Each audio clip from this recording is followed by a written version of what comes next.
출애굽기 25장 1절에서 9절 말씀입니다. 함께 저와 여러분 함께 봉독하도록 하겠습니다. 여호와께서 모세에게 말씀하여 이르시되 이스라엘 자손에게 명령하여 내게 예물을 가져오라 하고 기쁜 마음으로 내는 자가 내게 바치는 모든 것을 너희는 받을지니라. 너희가 그들에게 받은 예물은 이러하니 금과 은과 녹과 청색, 자색, 홍색 실과 가늠대 실과 염소털과 붉은 물들인 수양의 가죽과 해달의 가죽과 조각목과 간이에 드는 분향할 향을 만들 향품과 호마며 애복과 흥패에 물릴 보석이니라. 내가 그들 중에 거할 성소를 그들이 나를 위하여 짓되 무릇 내가 내게 보이는 모양대로 장막을 짓고 기구들도 그 모양을 따라 지을지니라. 아멘. 잠깐 기도하겠습니다. 하나님 고맙습니다. 오늘도 우리를 구원하시고 우리를 사랑하시되 말씀으로 불러주시고 그 말씀으로 영생의 양식으로 우리의 심령에 주심으로 이제 그 말씀 먹고 마실 때마다 우리 옛날의 날마다 이 삶이 주님과 함께 영생을 사는, 주님과 함께 기도하며 주님과 함께 동행하며 주님과 함께 증거하며 주님과 함께 찬양과 경배의 삶, 기쁨과 찬양의 삶을 살아가시는 우리의 삶이 될 수 있도록 주님 축복해 주십시오. 예수님 이름으로 기도합니다. 아멘. 오늘 함께 은혜 받을 말씀의 제목은 성막 건축에 계시된 은혜라는 제목으로 함께 은혜 나누겠습니다. 지난 주일에 저희는 언약식에 계시된 은혜라는 제목으로 함께 은혜를 나눴습니다. 이 언약식에 계시된 은혜 이 말씀에서는 이 언약식에는 혼인신고와 그리고 신혼여행이 한 세트로 이렇게 포함되었다고 나눴습니다. 그래서 모세가 시내산에 올라가서 십계명을 하나님께서 친히 기록하신 십계명을 받는 것은 십계명 친히 쓰신 십계명 친필 서한을 받는 것은 마치 하나님께서 혼인신고서의 친필 사인을 하는 것과 같은 것이라 했고 모세가 하나님과 40주야를 함께 있은 것은 모세와 이스라엘 백성이 하나님과 함께 40여일 동안 신혼여행을 하는 것과 같다고 했습니다. 그러면 여러분 신혼여행에서는 어떤 일들이 일어나고 있습니까? 가장 먼저는 정말 신혼 그 첫날 밤 아름다운 밤을 통해서 새로운 창조가 일어난다고 볼 수가 있죠. 그래서 실제로 시내산 정상에서는 창세기 첫 창조에서 계시되었던 6일과 7일의 숫자를 계시하면서 하나님과 이스라엘 백성의 신혼에서 창조의 역사가 일어나고 있음을 보여주고 있습니다. 창조 때 흑암이 혼돈과 그 어둠 가운데서 빛이 있으라 하신 것처럼 출애굽기 시내상에서 그런 어둠과 그 속에 빛으로 하나님께서 모세를 칠제되는 만나는 이런 창조의 현상을 함께 보여주고 있습니다. 그리고 또 신혼에서는 어떠한 일들이 또한 일어나고 있습니까? 실질적으로 앞으로 신혼 생활을 어떻게 해나갈 것인지, 그리고 우리가 어떤 집에서 살 것인지, 내 집 마련과 같은 이런 구체적인 이야기들을 이제 그런 계획들을 세울 수 있겠죠. 오늘은 그 내용을 함께 나누도록 하겠습니다. 가장 중요한 내 집 마련, 우리가 어디에서 살 것인가 하는 그 내용에 대해서 함께 나누도록 하겠습니다. 그렇다면 이 신혼집을 마련하는 데 있어서 가장 중요한 문제가 무엇일까요? 함께 살아야 될 그 신혼집이 아파트냐 아니면 전원주택이냐 이런 것보다는 그 신혼집의 그 성격, 우리가 함께 살아야 될 이 신혼집의 성격이 어떤 성격이어야 되고, 그리고 그 신혼집의 목적이 무엇인지 이런 것들이 훨씬 더 중요한 문제가 될 것입니다.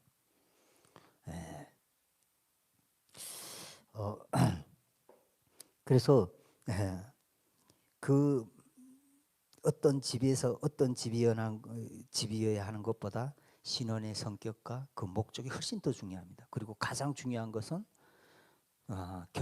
결혼을 하면서 우리가 영원히 죽기까지 뭐 건물이 파풀이 될 때까지 영원히 우리가 함께 사랑하며 서로 사랑하며 살자 한 이 언약을 지키면 사는 그런 집이어야 할 거예요. 네, 그런 성격을 띄어야 될 거예요. 그 집의 성격이. 네.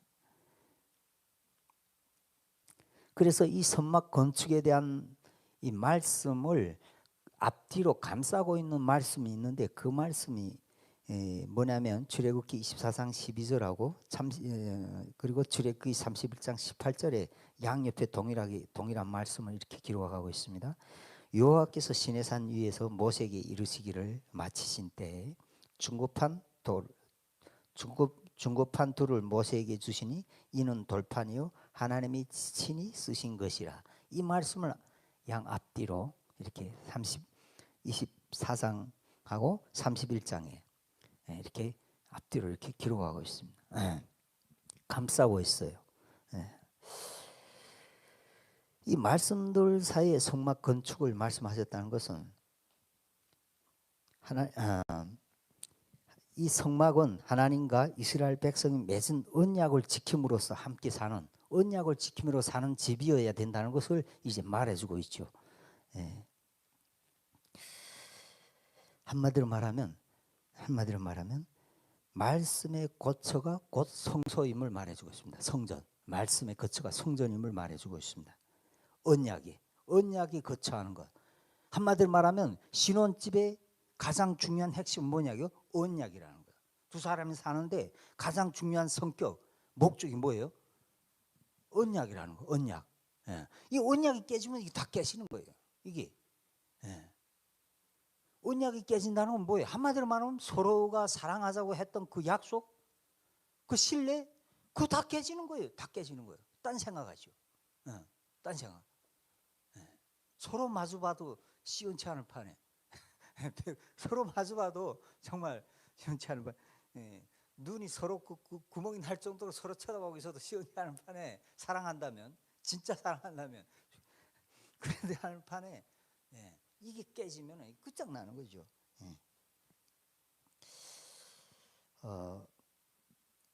그래서 성소라는 것은 언약이 거처하는 것입니다. 언약이 거처하는 것. 언약이 거처하는 것이 곧 성소예요. 신혼집이에요, 그게.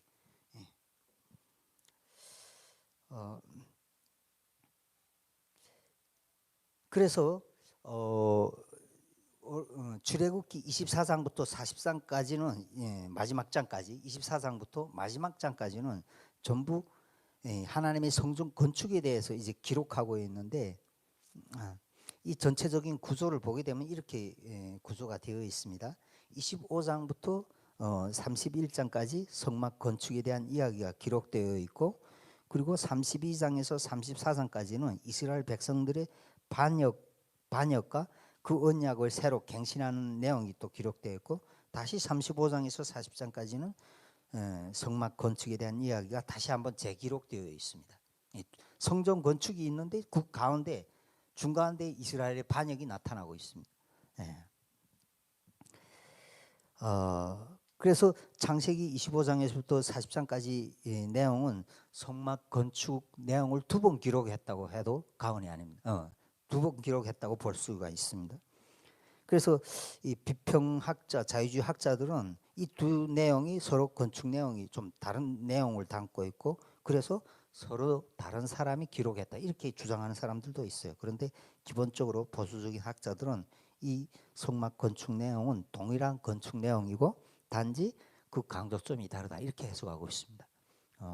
그래서 보게 되면은 출애굽기 25장에서부터 31장의 성막 건축은 하나님과의 만남, 교제의 장소로서의 그 역할을 중심으로 기록하고 있고, 출애굽기 35장에서 40장의 기록을 성막 건축 내용을 보게 되면 거기에는 헌물의 내용, 어떠한 것들이 얼마나 모여 있는지, 그리고 그 성전이 어떻게 지어졌는지, 이 건물, 구조물로서의 건축에 대해서 중심으로 기록되어 있습니다. 그래서 첫 번째 성막 건축은 하나님과의 관계, 내가 하나님과 어떤 존재면 어떤 관계를 유지하고 어떤 태도와 관점으로 하나님 앞에 나가야 되는지, 이런 관계에 대해서 기록하고 있다면, 두 번째 성막 건축에서는 그 하나님께 내가 어떻게 헌신해야 되고 어떻게 충성해야 되는지, 이런 것들을 기록했다고 볼 수가 있습니다.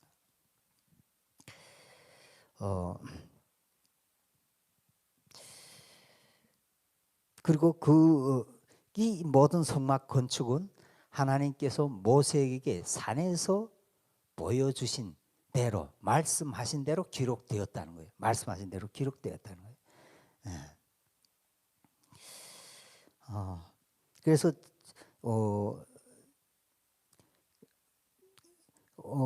25장에서 이제 성전 건축에 대해서 이렇게 쭉 말씀을 기록했는데, 보게 되면 총 세 부분으로 나눠져 있는데, 제일 처음에 하나님께서 예물을 가져오라, 1, 2절을 보게 되면 예물을 가져오라 이렇게 기록되어 있습니다. 그리고 3절에서 7절 보면 그 예물을 가져온 목적이 무엇인가에 대해서 얘기하고 있고, 8절에서 9절에는 그 예물들이 어떤 예물인가에 대해서 기록되어 있고, 그리고 8절에서 9절에서는 예물을 가져온 목적이 무엇인가에 대해서 기록하고 있습니다. 한마디로 말하면 그 예물을 가져온 목적은 무엇입니까? 하나님께서 당신이 이스라엘 백성 중에 거하기 위한 성소를 짓기 위해서라는 거죠. 성소를 짓기 위해서라는 겁니다. 그런데 사실 이 하나님께서 가져오라고 하신 그 예물들이 근본적으로 다 원래는 누구의 것이었습니까? 원래는 다 이 예물들이 전부 다가 애굽 사람들의 것이었어요. 그런데 하나님께서 모세를 통해서 애굽 사람들에게 은혜를 얻게 하사 이스라엘 백성이 원하는 대로 금은 폐물을 다 얻게 하셨다고 그랬어요. 그걸 갖다가 이제 성전 지으라는 거예요. 한마디로 말하면 당신이 것으로 당신의 집을 지으라는 거죠. 하나님이 주신 거죠. 당신의 것으로 당신의 집을. 우리 거 뺏어가지고 성전 지으라는 것이 아니라 당신 것을 가지고 당신의 집을 지으라는 거예요. 좀 더 정확히 말하면 애굽의 신과 전쟁에서 뭐라 그래요? 그 획득한 것을 전리품을 전쟁에서 이긴 그 전리품을 가지고 하나님은 당신의 집을 지으시는 거예요. 하나님 집을.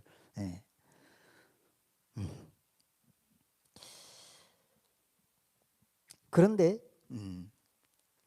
그럼에도 불구하고 애굽의 이 은금 폐물들은 다 어디서 얻어진 것들인가? 땅에서 얻어진 것들입니다. 땅에서 얻어진 것들이요.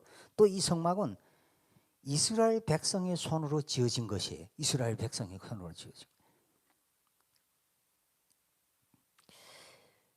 그러나 이 출애굽 때 지어진 이 성소, 이 성막은 이들이 언약을 지키지 않음으로 인해서 후에, 그리고 또 그 이후에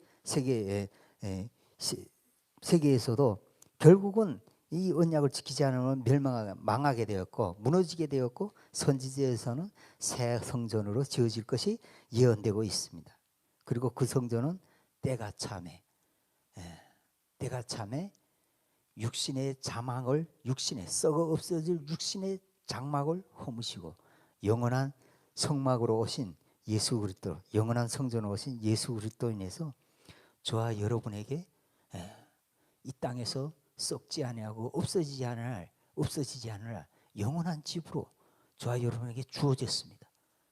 그분이 영원한 성전으로 오심으로 죄와 죽음을 이기시고 죽음 가운데서 다시 살아나심으로 이 성전을 헐라 당신이 성전이심을 말씀하시고, 그리고 죽은 가운데서 다시 일어나심으로 그 말씀을 믿는 자들에게 영원한 성전이 되어주심으로 말미암아서 저와 여러분에게 영원한 삶을 살아갈 수 있는 그 성전, 하나님의 나라, 하나님의 집이 주어진 줄로 믿습니다.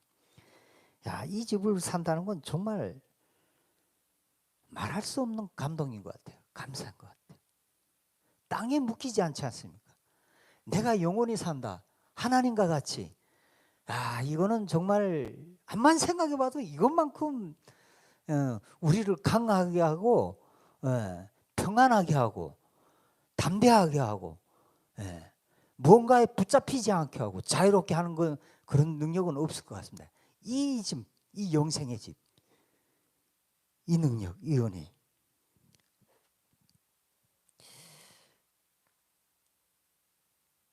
죄와 사망을 이기고 죽음에서 부활하신 이 부활의 집, 부활의 생명, 이 성전. 그 주님 안에서 저와 여러분이 영원히 함께 살 수 있기 바랍니다. 네. 그리고 성막 건축의 순서들을 이렇게 쭉 보게 되면은 먼저는 지성소의 성물이 기록되어 있습니다. 법궤와 속죄소, 그리고 법궤 안에 들어갈 두 돌판, 그 속죄소 위에 세워질 두 개의 그룹, 그 다음에 지성소의 성물에 대해서 기록하고 있고, 그 다음에 성소의 성물에 대해서 떡상, 등잔대, 일곱촛대, 일친설병, 그리고 성막, 그리고 성막둘, 그 다음에 제사장의 옷, 제사장의 직분, 그리고 그 이임식에 대해서 기록하고 있고, 그리고 마지막에 분향단을 기록하고 있습니다. 이 분향단에는 물두멍, 향기름, 그리고 성막의 모든 기구와 거룩한 향에 대해서 이제 기록하고 있습니다. 그런데 말씀을 자세히 보다 보니까 성전에 저도 처음 깨달은 건데, 이 성막에 하나님의 성막에 세 개의 제단이 있다는 것을 저 깨달았습니다. 세 개의 제단. 좀 더 구체적으로 말하면 세 개의 속죄소가 있다는 걸 깨달았어요. 그리고 하나님은 거기에서, 그 속죄소에서 하나님은 그 백성과 대제사장과 제사장들을 만난다는 거예요. 만나신다는 거예요. 먼저 지성소에서는 법궤의 속죄소에서 누가? 하나님이 대제사장을 만나는 거예요. 만나 주십니다. 그리고 성소에서는 이 분향단, 이 분향단을 속죄소라고 말하고 있습니다. 제단이라고도 말하고 속죄소라고 말하고 있습니다. 여기서는 하나님께서 대제사장과 또한 제사장을 만나는 곳이에요. 만나 주시는 것이에요. 그래서 출애굽기 30장 6절에서 10절을 보게 되면 이렇게 말씀하고 있습니다. 그 제단을 증거계 위 속죄소 맞은편 곧 증거계 앞에 있는 휘장 밖에 두라. 이 분향단을 말하고 있습니다.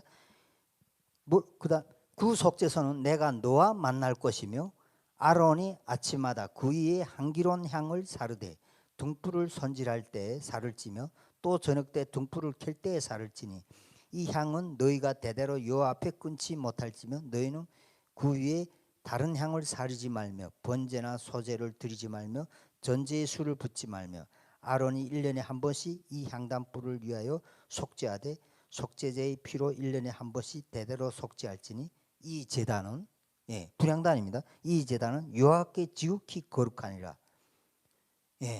분향단을 뭐라고 말하고 있습니까? 제단이라고 말하고 있고 또한 속죄소라고 만나.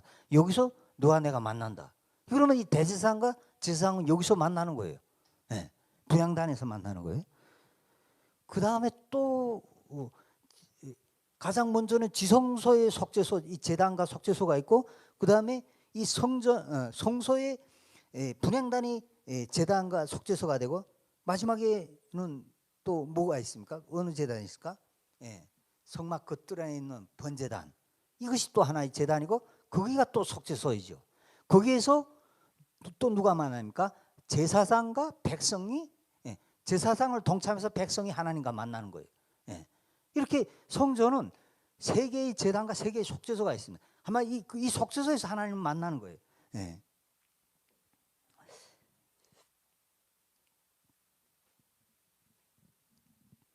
그래서 이 출애굽해서 지은 하나님의 이 성소, 이 성막은 한마디로 무엇을 말해주고 있습니까? 하나님께서 400여 년 동안 애굽의 종으로 노예로 살고 있던 그 백성을 구속하여서 구원하신 구속의 재단이 구속의 집임을 말해주고 있습니다. 이 하나님의 이 출애굽 성전은 구속의 집임을 말하고 있습니다. 하나님의 구속으로 지어진 집임을 말해주고 있어요. 구속이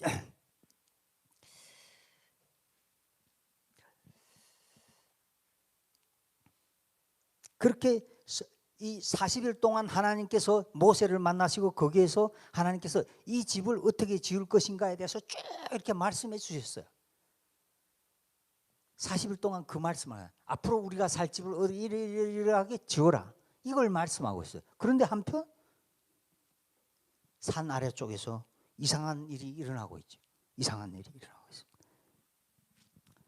있습니다. 32장 1절에 보게 되면 백성이 모세가 산에서 내려옴이 더딤을 보고 모여 백성이 아론에게 이르러 말하되 일어나라 우리를 위하여 우리를 인도할 신을 만들라.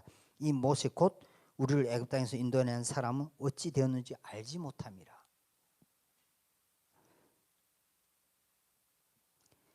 모세가 하루 기다리다 안 하고 이틀 기다려 일주일이 지나다 안 하고 2주 지나다 3주 지나다 아이 큰일 났어요. 그리고 아론에게 요청해서 신을 만들어내라고 그럽니다. 안 그랬다간 이게 죽을 판이죠. 안 그랬다가. 그래서 모세가 너희 아내들과 자녀들에게서 무엇을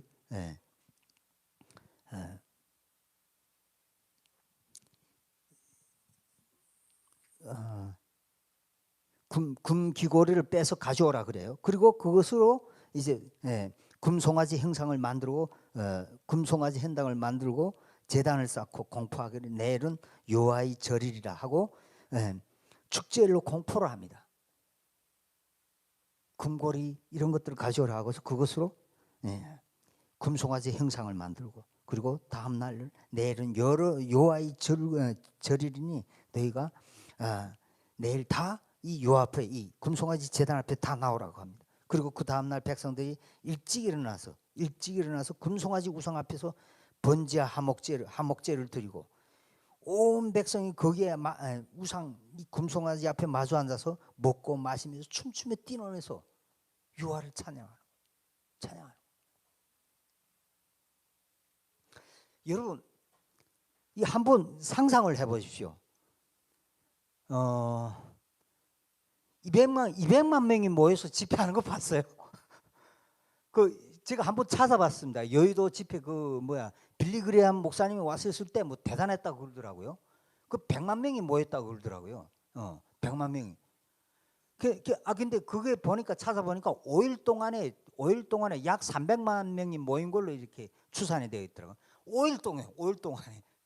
그런데 200만 명이 하루에 먹고 마시고 춤추며 뛰며 노면서 막 집회한다고 생각하고 있어요. 이거 완전 진동을 할 거예요. 땅이 완전 진동을 할 겁니다. 100만도 아니고 200만. 아마 장관도 그런 장관이 없을 겁니다.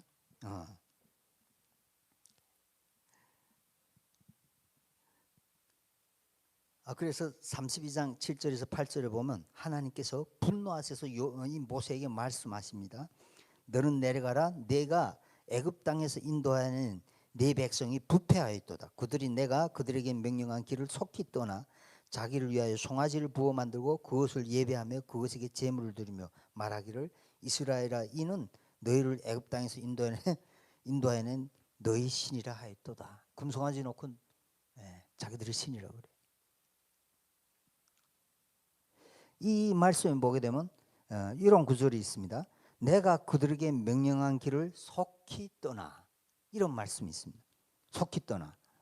이게 무슨 말이냐면 하나님과 이스라엘 백성이 언약을 맺은 지 결혼식하고 언약을 맺은 지 40일밖에 안 됐다. 한마디로 말하면 신혼생활이에요. 신혼생활. 예. 신혼 40일밖에 안 돼 반역했다 이거예요. 반역했다. 신혼 생활 중에 반역했다는 거죠. 신혼 생활 중에 반역했다는 거예요. 한마디로 말하면 이런 겁니다. 결혼식 마치고 신혼여행을 가서 신랑하고 딱 생활해 보니까 뭔가 맞지를 않아. 그래가지고 딱 보니까 맞지 않으니까 신혼여행 가서 보니까 그게 좀 아름다운 곳에 갔겠죠. 다른 남자가 눈에 들어와. 다른 남자가. 그래가지고 다른 남자를 갈아치우고 그하고 언약을 맺고 잔치하고 있는 거. 예. 새잔치를 벌이고 있는 거예요. 새잔치를. 이 신혼여행 중에.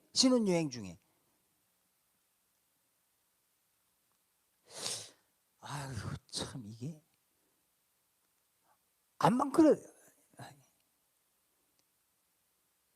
그래도 이 신혼여행 중에 이런 행동을 하는 신랑이나 신부가 있을까요?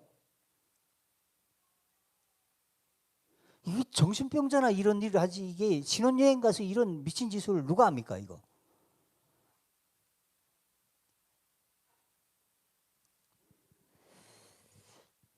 한번 생각해 봅시다. 이스라엘 백성은 400여 년 동안 애굽의 종으로서 노예로 살던 노예들이에요.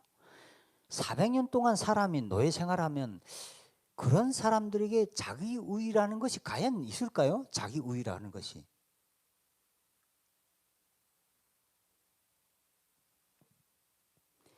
거의 400년 동안 노예로 살았으면 거의 정말 자기우위가 아예 그냥 다 배제돼. 자아가 아주 없는 사람 그런 존재가 됐을 거예요. 아마 그냥 쉽게 말하면 생각말로 말하면 그냥 모조리 중에 모조리가 되어 있을 거예요. 하람 하란 대로 하는 하람 하란 대로. 그래서 어쩌면 하나님은 이 백성을 택한 것일 수 있습니다. 이 백성. 네. 사람이 인간이 자아가 아주 다 빠져나가 거의 빠졌다고 볼 수 있는 그런 자들을 택해서 하나님께서 언약을 맺으시고 결혼식 언약을 하셨는데 영원히 살자고 언약을 하셨는데 그 신혼 그 삶 기간 그것도 못 참아서 다른 남자를 갖다가 신랑을 바꾸고 새 잔치를 벌이고 있어. 400년 동안 노예살이를 하던 사람들이 이 정도면 그러면 저와 여러분은 과연 그러면 어떤 상태일까요? 이들이 이렇다 하면은 그리고 하나님은 그들을 뭐라고 말합니까? 모세도 그렇고 하나님도 그들이 목이 곧은 백성이라고 그래요. 목이 곧은 고집불통이라 이거예요. 고집불통이라. 400년쯤 했으면 사람이 자아가 좀 없어야 되는데 말이지. 그러니까 사람이 얼마나 악한지를 보여주는 거죠. 사람이 얼마나 완악한지. 이들이 이렇다면 저와 여러분은 얼마나 완악하겠습니까? 그러니까 제가 암만 생각해봐도 인간이 진짜 얼마나 자신들이 내가 얼마나 악한지 이걸 모르는 거예요. 진짜로. 그러니 하나님을 만나고도 예수를 십자가에 못 박고도 우리 기독교 역사를 봐도 십자가 전쟁 200년 동안 말이 됩니까? 예수 그리스도 이름으로 2차 대전 다 이렇게 이 전부 다가 인간이 얼마나 악한지 몰라요. 예수 그리스도 이름으로 전부 다 사람 죽이고 다 땅의 개념에 다 육신의 개념으로 하나님의 말씀을 다 해석하고 지멋대로 해석하다 보니까 자기가 얼마나 악한지를 몰라. 저부터 시작해서 그래요. 그러니 판단하고 정지하고. 북한은 또 어떻습니까? 하나님의 그 기독교 시스템 말씀 시스템을 가지고 그냥 다 주체상으로 바꿔버려가지고 이 토요일마다 그 호상 비판 전부 다 남을 정지하고 판단하고 정지하고 이제 호상 비판. 김일성 교시 딱 읽고서는 그 다음에 거기에 비춰가지고 상대방 비판을 해. 그 교실 가서 상대방 죽이고 이때. 그러니 제가 탈북민 사역자들 만나봐도 복음을 말하는데 그 복음에 어마어마한 가시와 그런 것들이 있습니다. 복수 이런 감정들이 완전히 얼마나 강력하지만 막 분노하는데 뭐든가 국군 포로 그런 단체들로만 된 교회가 있습니다. 그 목사님이 여자 목사님인데 저 북한 정권에 대한 분노가 이건 뭐 말할 수도 없습니다. 진짜로 그건 감당이 안 될 정도. 예.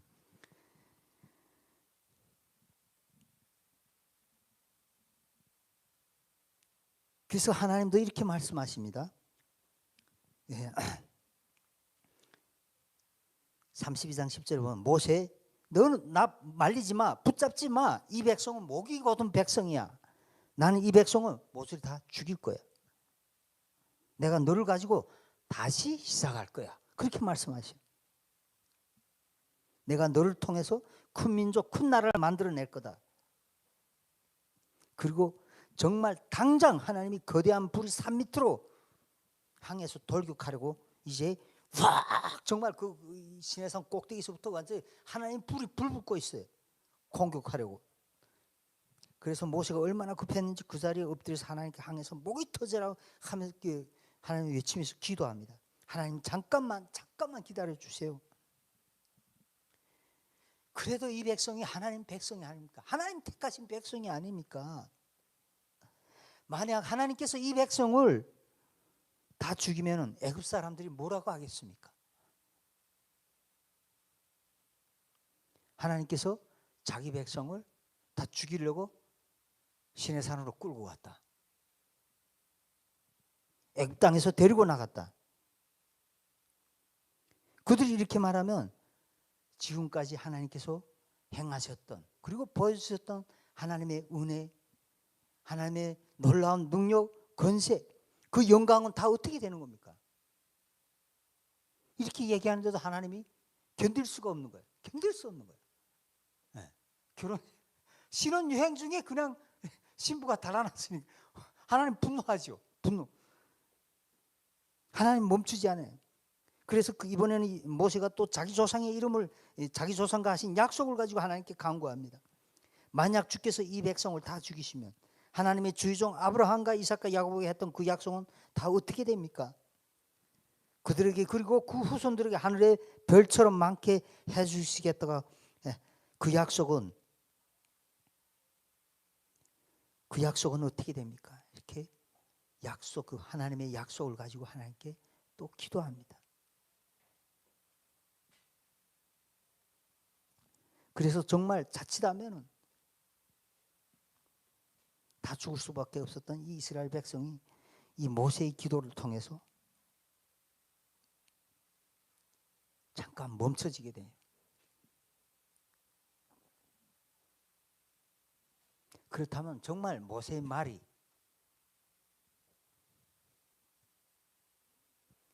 완벽하게 하나님의 마음에 들어서 하나님께서 잠깐 이것을 중지했을까요?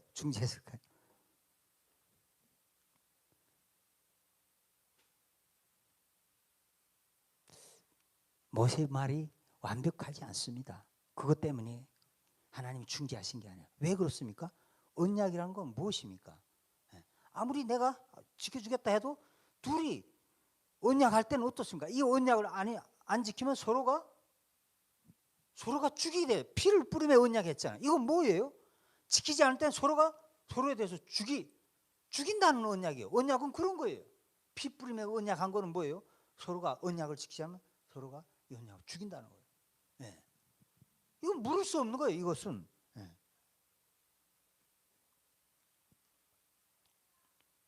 그럼에도 불구하고 하나님께서 이 진노, 이 분노를 중지하신 것은 하나님은 우인의 기도에 약하신 분이기 때문에 그래요. 우인의 기도. 여기에 꼼짝 못하신 하나님이기 때문에. 약속에도 신실하신 분이시지만 그보다 더한 것은 우인의 기도에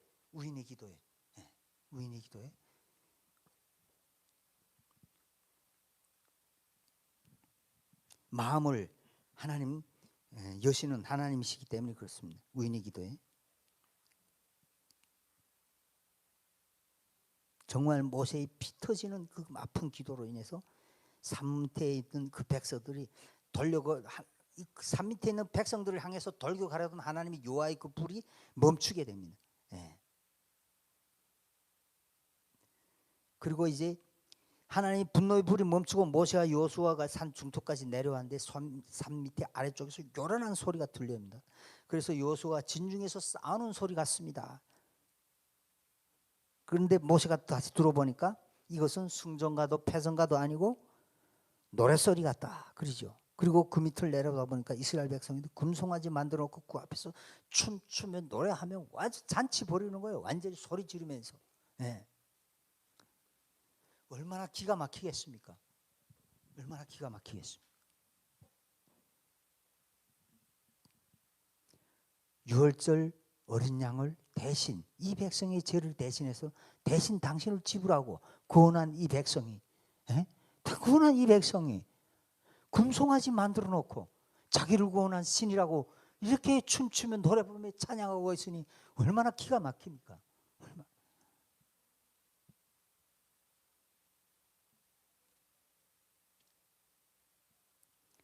그래서 모세가 크게 노하면서 가지고 내려오던 이 두 돌판, 이 돌판 언약, 십계명 이 돌판을 산 아래로 던져서 깨뜨려 버립니다.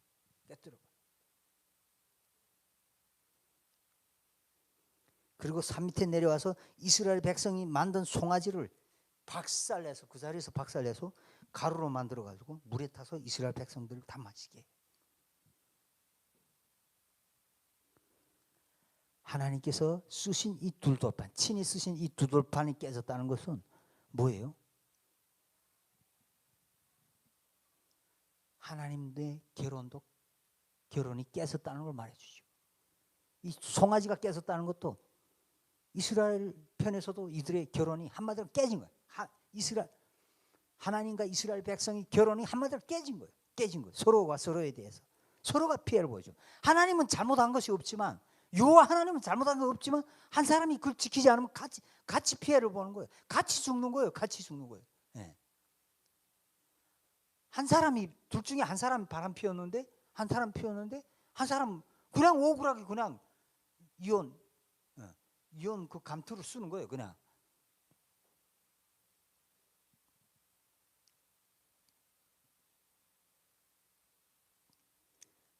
이제 어떻게 해야 될까? 모세가 생각합니다. 어떡하지? 이 언약은 피로 맺은 언약이라 피로 맺은 이것이 깨뜨리면 죽어야 되는데 이 어긴 사람을 죽여야 되는데 모세가 생각합니다. 이제 어떻게 해야 될까? 그리고 순간 결단하고 이제 말합니다. 누구든지 여호와의 편에 서 있는 자는 다 내게로 나오라. 아직도 여호와의 편에 내가 여호와의 편이라고 생각하는 사람 내 앞으로 나오라. 그랬더니 네 지파가 나와요. 네 지파가. 그리고 그들에게 이제 칼을 들고 이 끝에서 저 끝까지 달리면서 눈앞에 있는 거 여호와께 소확하지 않았다고 하는 자들 누구라도 다 죽이라 그러죠. 그리고 네 지파 칼들을 놔서 그들을 다 진압해버려요. 다 죽여버리죠. 만약에 말입니다. 만약에 이 반란을 말이야. 하나님을 대적한 이 반란을 만약에 진압하지 않으면 어떻게 될까요? 이 상황이 어떻게 돌아갈까요? 이 상황을 계속 놔두게 되면 이들이 오히려 자기들이 신을 만들어서 지금 잔치하고 있는데 그것을 오히려 모세를 잡아 죽이겠죠. 모세.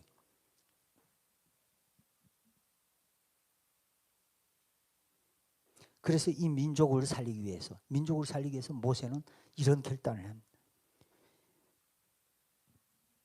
그리고 이 반역에 가담했던 사람들이 약 3천 명이 죽고 그래도 나머지 사람들이 보존됐어요. 나머지 사람들이. 그리고 모세가 기도를 합니다. 하나님께 나가서 슬픕니다. 이 백성이 자기를 위해 금신상을 만들었으니 큰 죄를 범했습니다. 이들의 죄를 사하여 주십시오. 대신 중보기도 하고 있어요. 그렇지 아니하면 원하건대 주께서 기록하신 책에서 내 이름을 지워주십시오. 하나님의 생명책에서 내 이름을 지워주십시오.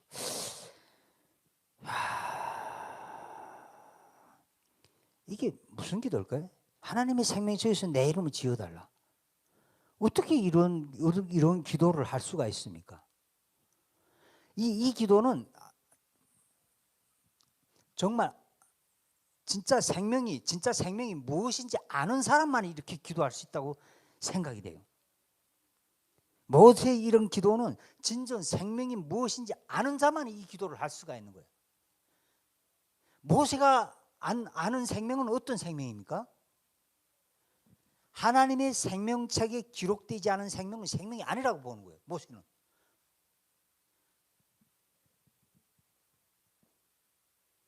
그리고 자기는 뭐예요? 자기는 이미 하나님의 생명책에 자기가 기록된 자라는 거 알고 있어요.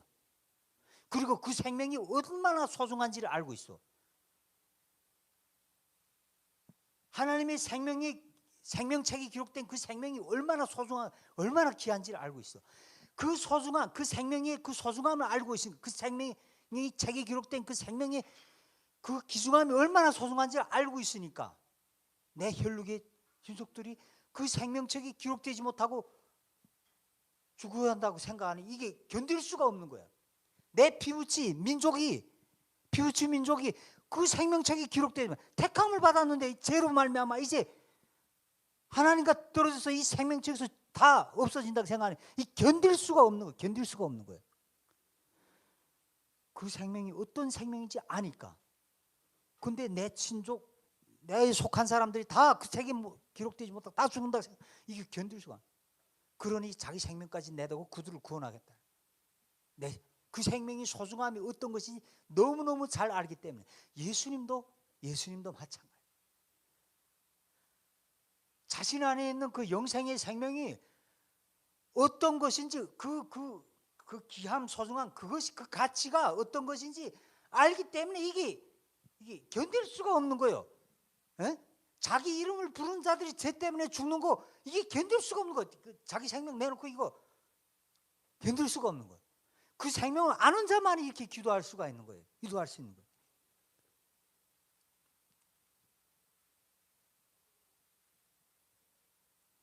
정말 자신의 뼈까지 영혼까지 다 내주겠다는 이 갈망, 이 간절한 고통의 기도로 인해서 하나님께서 그 마음을 돌이키세요. 하나님께서 돌이키세요. 그런데 33장에 보게 되면 하나님께서 모세에게 이렇게 말합니다. 너희가 이제 시내산을 떠나서 가나안 땅으로 가는데 내가 내 사자를 붙여줄 테니까 그냥 너희끼리 가라. 나는 가지 않겠다. 그래요. 난 가지 않겠다. 그래요. 쉽게 말하면 한마디로 삐진 거죠. 하나님 삐진 거예요. 왜냐면 이제 가다가 하나님 아시죠? 이제 가다가 너희가 가나안 땅으로 가다가 약간 또 범죄할 건데 그러면 내가 돌기 위해서 너희들을 죽일 것 같아서 이거 같이 갈 수가 없다 이거야. 너희들 죽일 것 같으니까 왜? 언약이 그러니까. 그러니까 갈 수가 없다. 그래서 너희끼리 가라. 내가 군대 장관 하나 정도는 너희들은 붙여주겠다. 그 군대 장관과 같이 가라. 나는 가지 않겠다. 그래요. 이 말을 듣고 모세로부터 이 말을 듣고 모든 이스라엘 백성들이 슬퍼하면서 단 한 사람도 자기 몸을 단장하지 않고 슬퍼하고 있어요.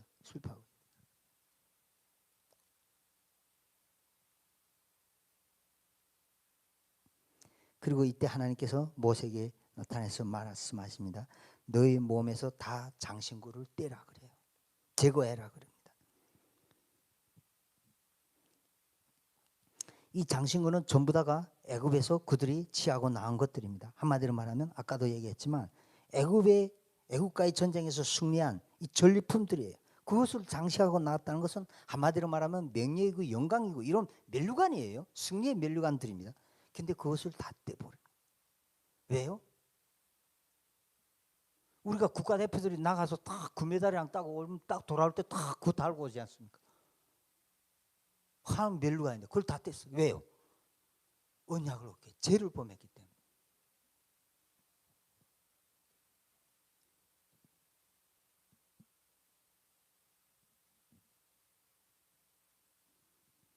그리고 33장 7절에서 보게 되면 하나님께서 해막을 이스라엘 짐 밖에 이렇게 기록되어 있습니다. 여호와께서 해막을 이스라엘 짐 밖에 두고 모세를 만나며 모세가 여호와께 동행하시기를 간청하는 모습을 보게 됩니다. 원래 해막은 이스라엘 진영 가운데 있게 돼 있어요. 근데 이들이 죄를 지으니까 하나님께서 이 진영을 아직 소막을 완전 지은 적이 아닌데 임시 소막을 이스라엘 짐 밖에 두셨어요. 이스라엘 짐 밖에. 그리고 하나님께서 모세하고만 1대1로 이렇게 대화를 하시고 이스라엘 백성들은 멀리 떨어져서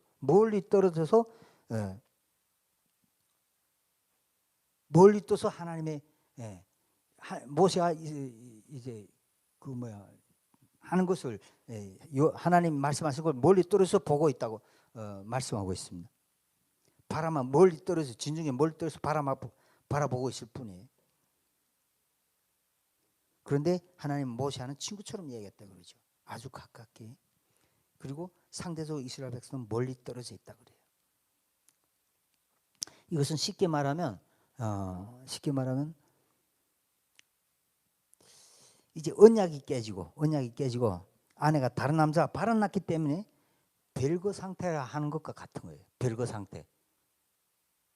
그렇지 않죠. 깨지면 당분간 같이 하고 싶지 않잖아요.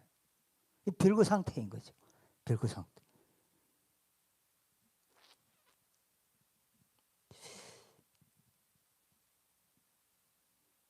하나님께서 언약 파괴 때문에 이스라엘 백성과 별거하는 거예요. 그리고 상대적으로 모세와는 치밀한 관계를 누리고 있죠. 이것은 예를 들면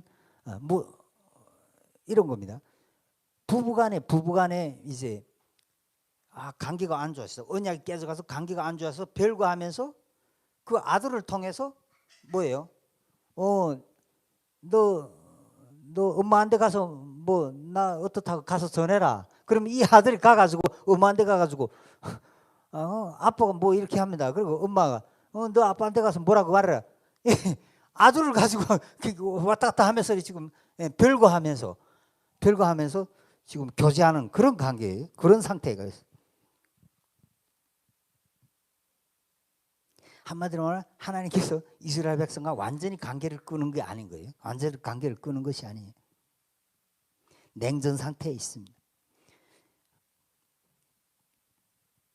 그러나 그 아들을 통해서 간접적으로 우사 전달을 주고받고 있는 상태. 그런 상태입니다.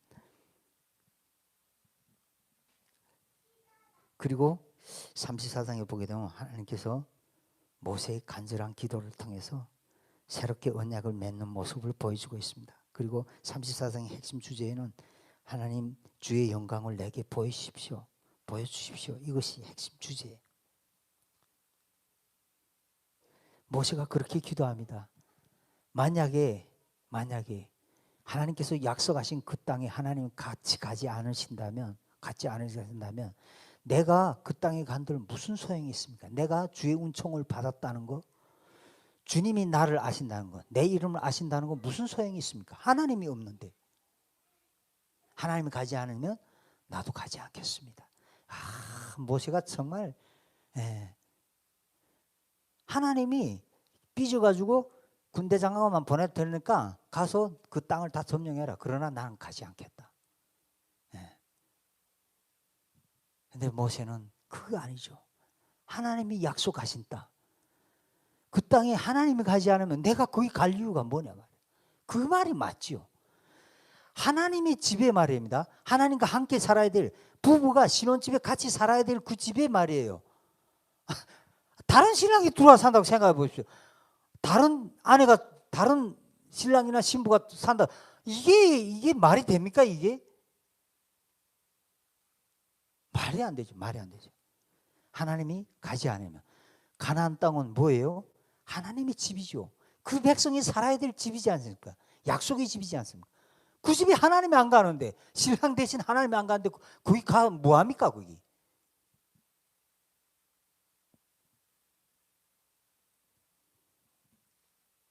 하나님 가지 않으면 나도 가지 않겠습니다. 그리고 하나님은 그 기도를 들으시고 하나님께서 그를 시내산 정상으로 부르시고 네가 반석 위에 서라 그러십니다.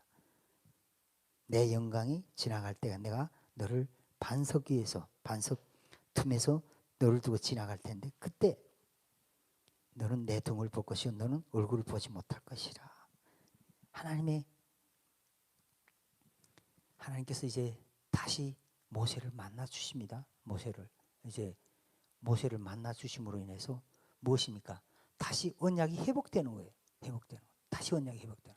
우리가 결혼식을 하게 되면 새로운 모습을 하고 나타나지 않습니까? 새 언약을 맺어야 되니까. 우리가 일상생에는 그냥 아무 옷이나 입고 아무렇게나 다니다가도 결혼식 날에는 어떻습니까? 화장하고 다 멋있게 딱 이렇게 갖추고 나가지 않습니까? 그러니까 이제 새 언약을 맺으니까 하나님께서 그때마다 아무 때나 하나님이 나타나시는 것이 아니에요. 아무 때나. 이 결혼식 할 때 그리고 언약 갱신할 때마다 나타나죠. 네. 왜요? 새 언약계 새롭게 시작하시기 위해서 언약이 나타나십니다. 그리고 이제 다시 이제 35장에서부터 40장까지 이 건축에 대해서 새롭게 다시 말씀하고 있습니다. 처음에 건축에 대해서 말씀하신 내용을 그대로 다시 다 말하고 있어요. 그런데 그 포커스가 다 어디에 있냐면 성전 건축의 재물이 얼마나 양이 있었는지, 얼마나 모아졌는지, 그리고 이스라엘 백성들이 그것을 자원으로 했고 너무 많아서 가져오지 말라 뭐 이런 내용들, 이런 내용들로 기록되어 있습니다. 그것이 하나하나 어떻게 건축되었는지 이런 것들이 기록되어 있습니다. 그리고 하나님께서 산에서 모세에게 보여주신 양식대로 지었더라. 이 말이 계속 반복돼요. 하나님께서 산에서 모세에게 보여주신 양식대로 계속 하나님 하신 대로 말씀 보여주신 양식대로 말씀하신 대로 지어졌더라, 세웠더라. 뭐 이렇게 계속 이 말이 반복되고 있습니다. 이 말은 한마디로 말하면 창세기에서 천지창조에서 하나님이 말씀하시니 그대로 되었더라. 이 말씀하고 동일선상에 있는 말씀이에요. 이들이 이제 언약을 다시 해보고 새롭게 다시 하고 이제는 정말 우리가 하나님의 언약의 충심으로 이 언약에 충성해야 할까, 헌신해야 할까, 이 결단하고 자신들의 그 재물을 다 이제 너무 많아서 정말 넘쳐날 정도로 일을 하지 못할 정도로 이렇게 가져 헌신했고 그리고 그 모든 것들을 다 어떻게 해요? 자기 멋대로가 아니라 하나님께서 모세에게 말씀하신 보이신 대로 식양대로 다 한 대로 했더라. 말씀하신 대로. 하나님이 말씀하신 대로 짓는 것이 하나님의 집이고 성전인 줄 믿습니다. 하나님의 집인 줄 믿습니다. 그게 하나님의 나라, 하나님 말.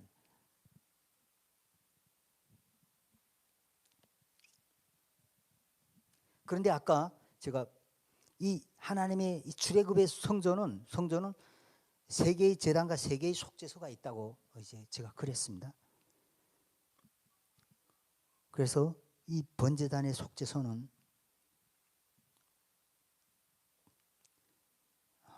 우리의 구원자 되신 예수 그리스도께서 성문 밖에서 자기 자신을 깡그리 다 태워서 하나님께 드린 예수 그리스도의 그 속죄를 나타내고 있습니다. 사실은 예루살렘 성전이 그리고 그게 왕 대신 그분이 성전의 가장 지성소 거기에 있어야 될 그분이 어떻게 하셨다고요? 그 성전을 저와 여러분이 내주시고 어떻게 해요? 성문 밖으로 나가서 당신을 깡그로 다 태우고 하늘나라를 저와 여러분이 내주신 그 속죄, 온전히 다 그 속죄를 번제단의 이 속죄소는 하나님의 완전한 속죄, 자기 자신을 자기를 부인하고 자기가 사실은 그 성전의 주인은 그분이신데 아니가 너희가 성전의 주인, 그 주인자를 저와 여러분에게 내주고 그분이 성전 밖에 나가서 태움을 받으신 자기를 부인하고 내주신 하나님 예수 그리스도의 속죄를 나타내고 있습니다.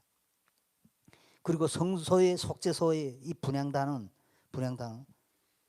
이 만물의 찢기나 다름없는 저와 여러분을 성전 삼으시고 날마다 말할 수 없는 탄식으로 탄식으로 기도하면서 시기하기까지 사랑한다 고백하는 하나님의 갈망, 저와 여러분을 향한 하나님의 간절한 사랑, 그것을 나타내고 있습니다.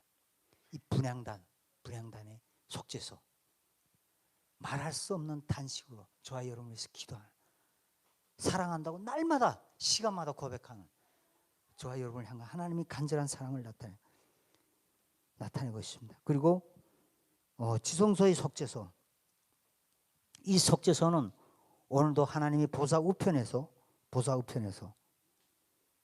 날마다 죄를 짓는 저와 여러분들 때문에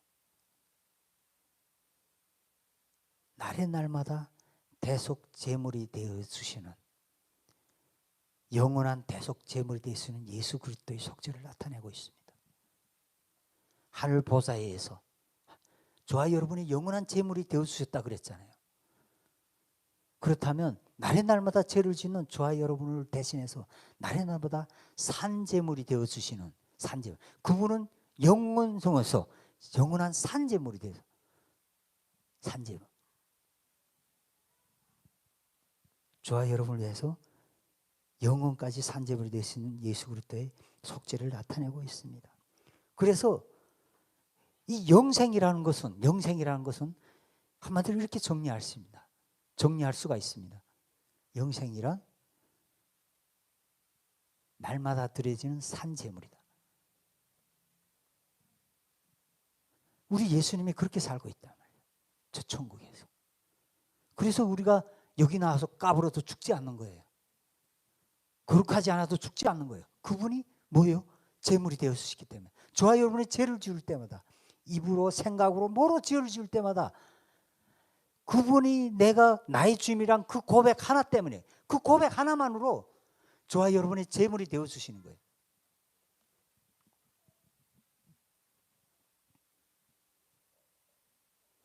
저와 여러분의,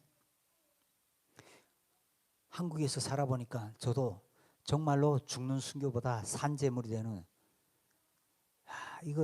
이 산순교가 훨씬 더 어렵더라고요. 그런데 그것을 지금까지 그 자리, 산제물의 자리를 지켜줘서 너무나 고맙습니다. 사도 바울이 고백했던 것처럼 너희가 거룩한 산제물이 되라 했던 그 산제물의 삶, 그것이 진짜 영생인 줄 믿습니다. 우리에게 영원한 산제물이 되어주신 예수 그리스도, 그로 인해서 저와 여러분에게 영생이 주어진 줄 믿습니다. 그 주님을 위해서 저와 여러분이 이제 사랑한다 고백하고 그 주님을 위해서 우리 자신을 이제 드릴 수 있는 우리가 될 수 있기를 간절히 소망합니다. 기도하겠습니다. 하나님 고맙습니다. 오늘도 우리를 이기 위해서 하늘 보좌 위에서 날마다 산제물로 우리를 살리고 우리를 구원하고 우리를 지키고 보호하고 인도하고 가르치며 무한한 사랑으로 우리를 인도하시는 하나님의 그 사랑으로 인해서 우리가 살고 있음을 고백합니다. 그 사랑 안에서 오늘도 내일도 영원까지 주님이 온전한 우리의 주님 되시고 우리의 신랑 되시고 우리의 주인 되셔서 그 주님과 함께 영원히 살 수 있는 우리가 될 수 있도록 주님 축복해 주십시오. 예수님 이름으로 기도합니다.